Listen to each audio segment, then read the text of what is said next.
Hi, I want to talk about finding horizontal and vertical tangents of parametric curves.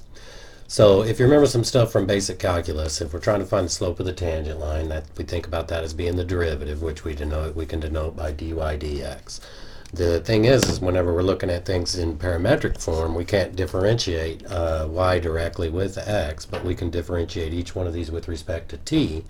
And so to find dy over dx, we do dy over dy dt divided by dx dt. All right, so that gives us the slope of the tangent line. Now, say we want to find horizontal tangents. Well, if you remember some basic algebra and calculus, a horizontal tangent occurs where the slope is equal to 0. Well, this expression gives me the slope, so I set that equal to 0. But if you think about what we have here, this looks complicated, but we have a fraction equal to 0.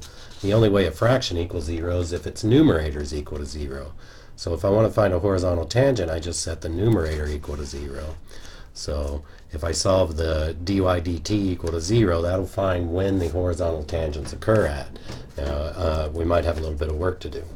Now likewise, if I want to find a vertical tangent occurs wherever the slope is undefined. And so again, looking back up here at our expression for the slope, the only way a fraction is undefined is if its denominator is equal to 0. So to find vertical tangents, we set the denominator equal to 0, or dx dt equal to 0.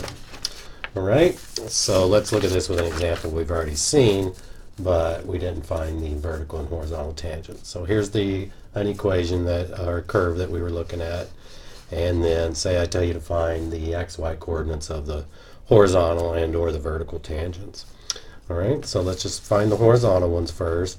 So horizontal tangents occur where dy dt is equal to 0. So you got to come back to your original equation for y and differentiate it with respect to t. You get 4 minus 3t squared. Set that equal to 0. You go through the algebra to solve. You end up with t is plus or minus the square root of 4/3. All right. And now the problem asks for the xy coordinates. So this is the t value. And so I plug the t into the equations to get my x and my y. So if I plug t equals the square root of 4/3 in, I get 5 minus the square root of 4/3, but I'm squaring that, so the square root cancels, go through, you get 11/3.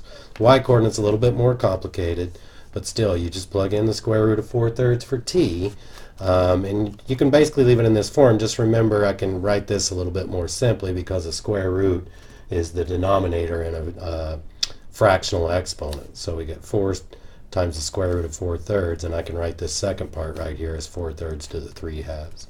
You could do more. You could factor, you could rationalize square roots and so on, but I'd be happy if you got there.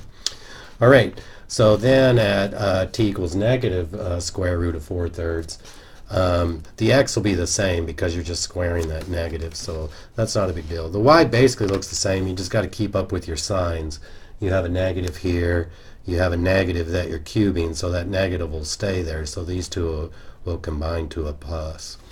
And so, just writing that out, the points for your horizontal tangents are the first point we calculated and then the second point that we calculated.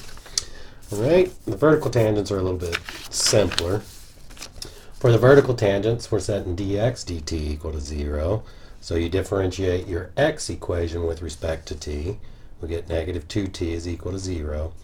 And so you solve that, you just get t equals 0. And then to get your xy coordinates, you just plug in t equals 0 to each one of them. And you see that it's 5, 0. And so, and remember too, if you look at the graph, you can verify all that. And so you should see all that happening. I hope that helps.